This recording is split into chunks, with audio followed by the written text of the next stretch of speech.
serious personality disorder. Chini ko po kung anong ibig sabihin ng serious personality disorder. Seryoso talaga po na dapat po siniseryoso din ng ating mga authorities. So I disagree, mga kababayan, doon sa sinabi ni NBI Director Santiago. Mas pabor tayo sa sinabi, mga kababayan, ni Rimulya, DOJ Secretary.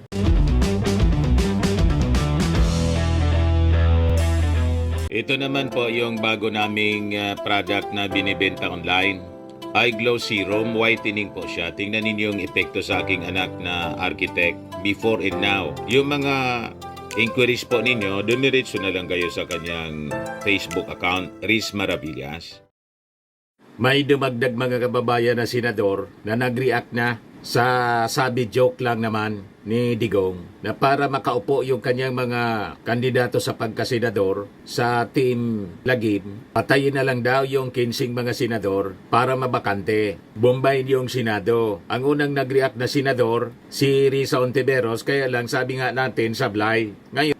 Ngayon, another senator, mga kababayan, yung nag-react, si Coco Pimentel. Medyo maganda, tumbok, bullseye, mga kababayan, yung naging reaksyon ni Coco Pimentel. Pero marami sa ating mga congressmen, kinundi na po ang mga remarks na to ni Digong. And in fact, pati po yung NBI nag-react na rin. Although yung reaction ng NBI ni Director Santiago medyo pumabor pa sa mga DDS.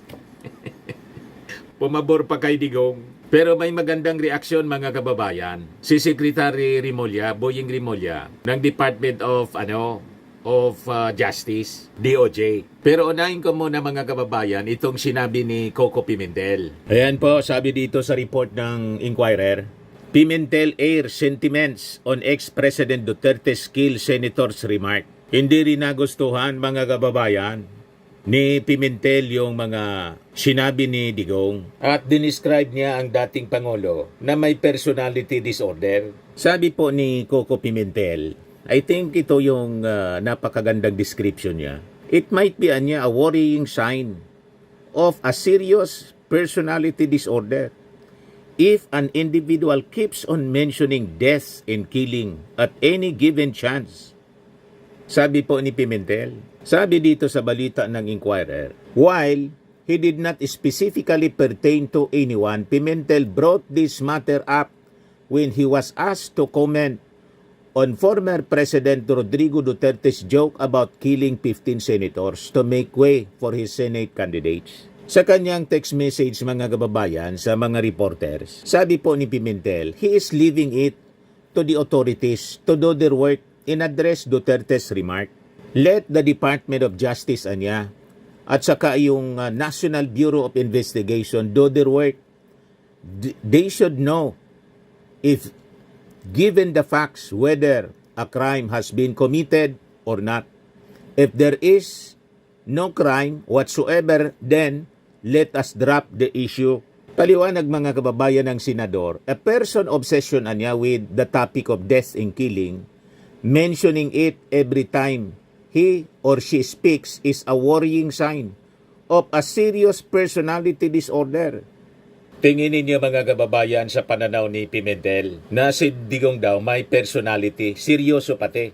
Serious personality disorder. Chini ko po kung anong ibig sabihin ng serious personality disorder. Seryoso talaga po na dapat po siniseryoso din ng ating mga authorities. So I disagree, mga kababayan, doon sa sinabi ni NBI Director Santiago. Mas pabor tayo sa sinabi, mga kababayan, ni Rimulya, DOJ Secretary. Kasi nang i-check ko po ang ibig sabihin ng personality disorder.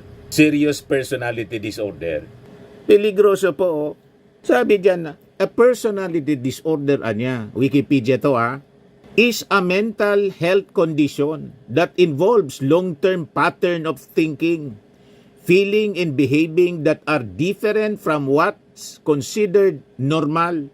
Tama naman po. Kasi yung pagpatay, pagbanta ng pagpatay, o ang pag-joke na papatayin kita, Hindi po normal yan sa isang tao, lalo na sa isang opisyal. Kaya nga po, tama yung mga statements ng mga congressmen, lalo na po si Adyong, na tingin ko po, napanood yung ating discussion, yung unang video natin. Kasi tayo yung unang nag-react nito. Wala pang reactions yung mga congressmen, may reaction na po tayo. Hindi man dapat ninonormalize ang violence. Yun din yung punto ni Adyong, mga kababayan. And in fact, inunan siya ng reaction ng mga reporters kanina sa press con kasi sabi ng isang reporter, kumalat na naman niya sa mga international broadsheets. Kasi alam naman po ninyo, ganitong mga controversy, pinipick up agad ng mga international newspapers po. Nasira na naman po yung ating bansa. Na tayo dito, laging gustong magpatayan. You see, napaka-violente po ng mga pananalita. Lalo yung anak, talagang pinagpiestan si Sara Duterte nang ini-imagine daw niya, tanggalan ng ulo yung ating Pangulo at nang magbanta na no joke, na nangontrata na siya ng assassin para patayin si President Bongbong, Lisa Marcos, pagkatapos si Speaker Martin Romualdez. So this is a clear manifestation, tama si Coco Pimentel, ng serious personality disorder. Yan po.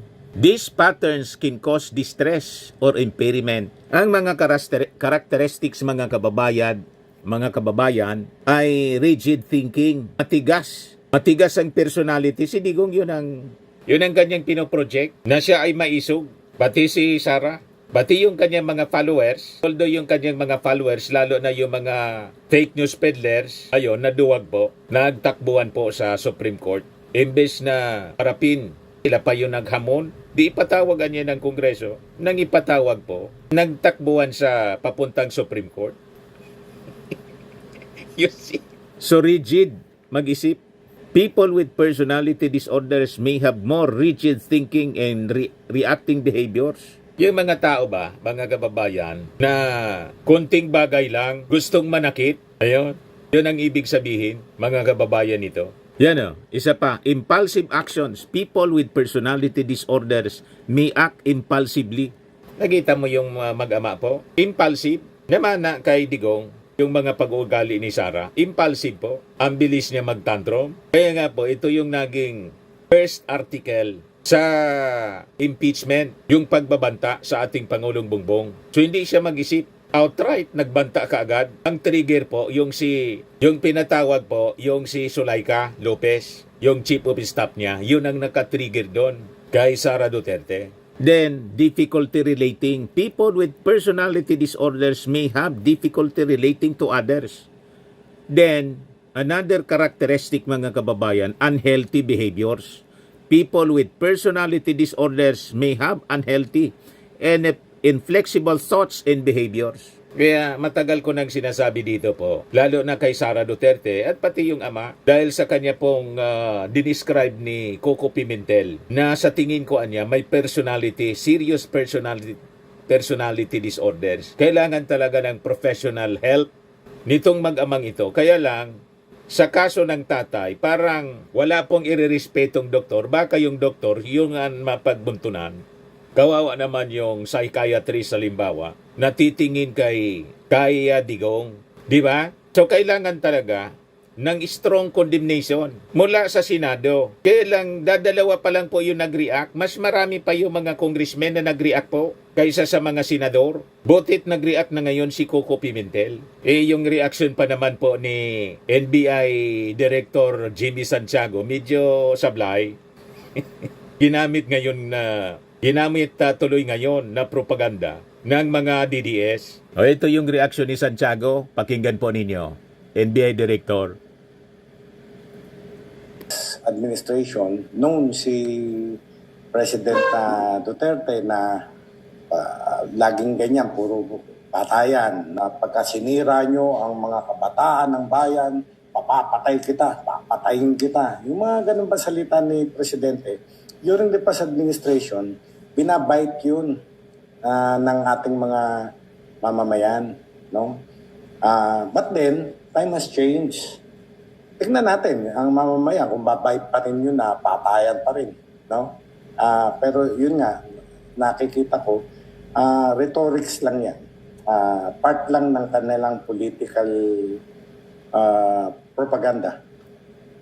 So lumalabas, tinotone down, mga kababayan, itong statement na to ni Digong, ni NBI Director Jimmy Santiago, na rhetorics lang niya. Yun nga po ang sinasabi natin na may batas, kahit na joke, kahit na sabihin pang rhetorics, may batas. Tama, mas tama yung punto mga kababayan ni Adjong, ni Congressman Adjong. May challenge pa dito si NBI Director Santiago kay Adjong. Ituloy natin.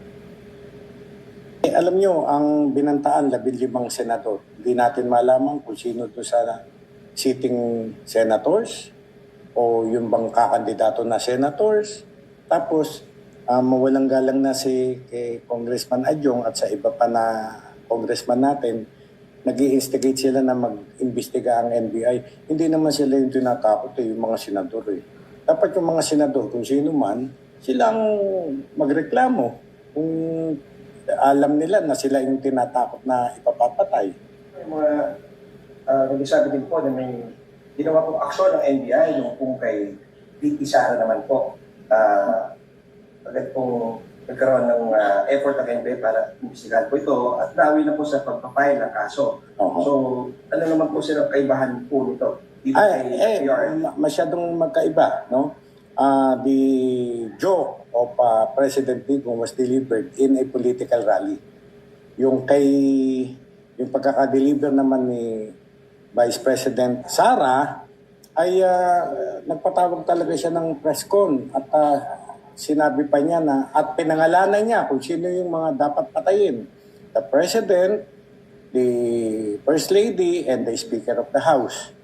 At sinabi pa niya, no joke, no joke.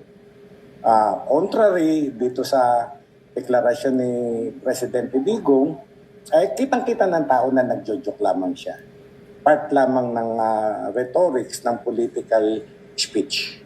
Yan mga kababayan yung sabi ni NBI Director Jimmy Santiago. Kaya lang may presidential decree po mga kababayan na sino man di pwedeng mag-joke-joke lalo na sa sabihin, bumbahin niya natin. Tama yung punto ni Adjong. Na kung sa airport niya gawin mo yan, pupusasan ka niya. You see? Ito yung Presidential Decree 17/27. Declaring as unlawful the malicious dissemination of false information or the willful making of any threat concerning bombs, explosives, or any similar device or means of destruction, imposing penalties therefore. Kahit pranksters lang po, pino-joke mo lang, bawal dito pa, ang dino-joke ng Bombahin, yung Senado. Kaya tayo nagpapasalamat mga kababayan, at least 2 ng senador ang nag-react. Pero kulang pa ang reaksyon ng ating mga senador. Mas maganda pa yung mga reactions ng ating mga congressmen. Kaya yan tuloy, nagkarason si Santiago, with due respect niya kay Adjong, dapat niya magreklamo yung mga senador. So this is now a challenge to our senators. Kayo yung dino-joke, dino-normalize ang paggamit ng violence. Bakit hindi po kayo mag-file ng isang resolution condemning this kind of remarks? Nagaling pa sa dating Pangulong Digong, normalizing violence. Pero maganda yung reaction ni DOJ Secretary Remulla. Ayan po sabi ni Remulla sa isyong ito mga kababayan. You can look at that. Moto proprio. Sandali. Statements na Moto proprio, the NBI can look at that. Moto proprio. But, tingnan natin. We'll see. parang na-interview yata si But Director alam niyo Santiago. naman, sometimes we're used to the language of the former president. Yes, sir. Sanay tayo. Hindi naman lahat pang sinasabi niya, tatalon tayo. Yes, sir. Diba? Pero if the senators themselves complain, then we have reason to act on the matter. Kasi Formally syempre sila yung sila yung endangered ng ganong statements. It can possibly have a ripple effect. Moto proprio, ang ibig sabihin, moto proprio, on its own, ang NBI pwedeng mag-initiate ng investigation. Pero mas maganda kung halimbawa yung mga senador mismo mag-react. Pwedeng sila yung mag-request ng investigation. Sila yung dino-joke, target ng ganitong ori. Kumbaga sabihin nating joke. Or pwede sila na magpasa ng isang resolusyon strongly condemning this kind of remarks na galing pa sa dating Pangulo. So that mga kababayan, matuldo ka ng ganitong uri na mga pamamahayag po na sabi ni Coco Pimentel, isang seryosong personality disorder niya. O ngayon, tingnan natin yung mga reaksyon ng ating mga congressmen kasi mas matino yung reaksyon ng mga congressmen. Yan sabi rito sa report ng People's Tonight, tinulugsa ni House Assistant Majority Leader at Taguig City Representative Pami Zamora, miyembro ng The Young Guns Black, ang mag-amang sina dating Pangulong Rodrigo Duterte at Vice President Sara Duterte sa pagpapalaganap ng karahasan sa pamamagitan ng hayagang pagdideklara ng pagpatay sa matataas na opisyal ng gobyerno. Binatikos ng Lady Solon ang mistulang pabirong mungkahi ng nakatatandang Duterte nitong Pebrero 13 na patayin ang 15 incumbent senator, pasabugin na lang natin upang mabigyang daan ang mga iniendorso nitong senatorial candidates para sa 2025 midterm elections. Babala ni Zamora, ang ganitong mga pahayagan niya ay nagpapalakas sa kultura ng kawalan ng batas at nagpapahina sa demokrasya. Tama. Iyan ang mga tamang statement po. Kaya sana naman itong mga congressmen na members ng Young Guns po, in the next election, sila yung tumakbong senador, mas maraming matino po sa Congress kaysa sa mga incumbent senators natin. At sana, mapalitan na lahat yung mga senador natin, lalo na po yung kasama sa Team Lagim. Team Lagim, Team China. Tama po? Sabi po ni Zamora, leadership niya is about serving the people, not threatening them. A true leader inspires, not intimidates, sabi pa ng kongresista. O ito po yung statement ni Congressman Alonto Adjong. Hi po. Sundan ko lang po yung tanong ni Ate Mela. Kasi this morning sa mga prominent na international broadsheet, headline po yung threat ni former President Duterte. Hihingi lang ako ng reaction, sir, na kasi sabi ni Kong Joel nung nakaraan on BP Sara's side, dun sa threat naman versus our Pangulo. Sabi niya parang international embarrassment yung nangyari dahil nasulat nga sa mga broadsheet yung naging threat na ni VP Sara. And now, former President Duterte naman has these threats and nandito nga yung looming election season. So ano lang po yung reaction as a lawmaker na this is the kind of traction na nakukuha sa Pilipinas, specifically this season of the time? Yung sinabi ko, that's why it's disheartening eh. Kaya nga sinasabi natin, we have to be circumspect about the things that we say out in public.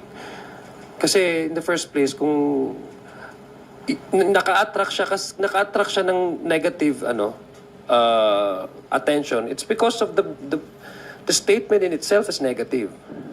Diba? Ano bang purpose mo doon? Ba't mo sinabi yun? To not only threaten candidates. Of course, we're in a generation that the information is so fast that it travels faster than the speed of light. So naturally, that would really land on print and on news, online news. So kaya nga sinasabi natin, sa mundong ito, hindi lang tayo ang nag-uusap-usap because of the information sharing and the globalization. One news from one certain part of the world will travel fast to another country. So I guess it's a matter of holding ourselves not only accountable to the things that we say, but we have to choose our words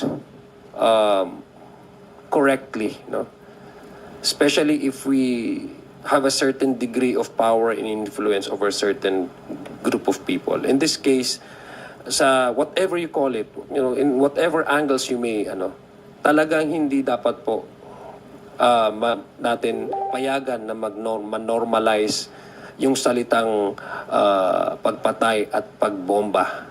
Kasi nga, hindi lang ho yan sa aking opinion. Pero even po sa ating mga polisiya, batas hindi talaga ho po. May penalty ho talaga yun. Sabi ko nga sa mga airports, if you throw a bomb joke, talagang pupusasan ka. Diba? Aarestuhin ka talaga.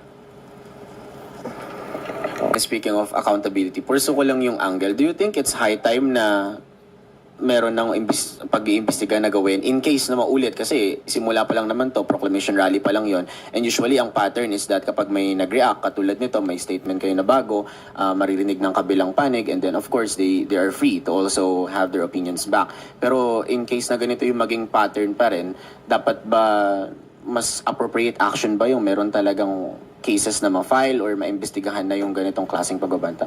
Well, if we believe in the phrase that no one is above the law, it should be applied to everyone. Diba? Kung ang ordinaryong tao, inaaresto mo dahil nag-joke lang siya ng bomba or may papatayin, I don't see any reason why it should also be applied to a certain individual simply because he's higher in stature or Correct. in influence. Thank you, Earl. Rosalie Cos from UNTV. Good morning po, Kongs. Si retired Supreme Court Associate Justice Ascuna said election may be reasonable delay for the impeachment proceedings. Iba na yon mga kababayan na topic, yung impeachment naman. Yun ang sinasabi natin. Nino-normalize yung pagpatay, yung paggamit ng violence, ginawang joke. Laging bukang bibig ni Digong noong kill, kill, kill. O tingnan ninyo. Inayaan natin ang ganong uri ng normalization of violence. Ilan po yung namatay? More than 30,000. You see? So napaka peligroso mga kababayan yung i-mindset ang mga tao na normal na lang po ang gumawa ng violensya. Kaya we appeal to the Senate. Kayo yung dapat na mag-react dito eh. Lumalabas parang okay lang sa inyo na bombahin ang Senado. Okay lang ba sa inyo? Ang ganon. But if may isang siraulo na may personality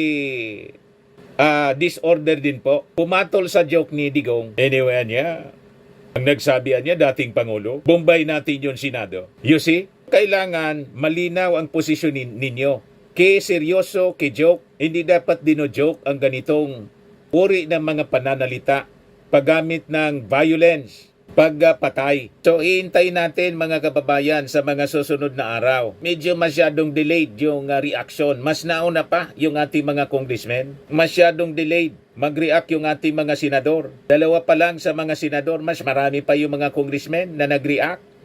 4 na o 5 na yata sa mga congressmen ang nag-react. Si Ortega, si Zamora, si Adjong, si Castro, si Gutierrez, baka may nakalimutan pa akong iba na nagsalita na rin tungkol dito sa remarks mga kababayan ni Digong. Pero sa ating senador, 2 pa lang po. Yung isa sablay pa, si Risa Ontiveros. Ano na, mga senador? Yan ang tanong sa inyo. Okay lang ba? Halimbawa, may pumatol sa joke ni tumbayin kayo dyan. Ano yung reaction ninyo niyan? You see? Pag ninyong palampasin ang ganitong masasamang pananalita, normalizing violence, at least magpasaman lang kayo ng resolusyon condemning this kind of remarks. Tama po, mga kababayan? Parang yung buhay ng mga tao, mga senador kayo, wala nang value. Parang manok na lang, mga kababayan, na kinakatay.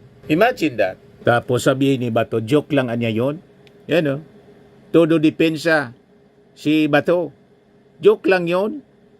Hanggang ngayon, di pa niyo kilala si dating Pangulong Duterte, no? Hanggang ngayon, ganoon pa rin, ganoon statement, bigyan ninyo ng weight. Klaro naman na biro saan ni Ronald Bato de la Rosa. Buti kung wala kayong records ng AJK. So ano yung AJK? Joke lang yon. Pero anyway, mga senador, buhay ninyo yan. Building naman po ng Senado. Malayo man doon sa sa lugar ng ating mga congressmen. Kung okay lang yon sa inyo, sige. Bahala kayo sa buhay na ninyo.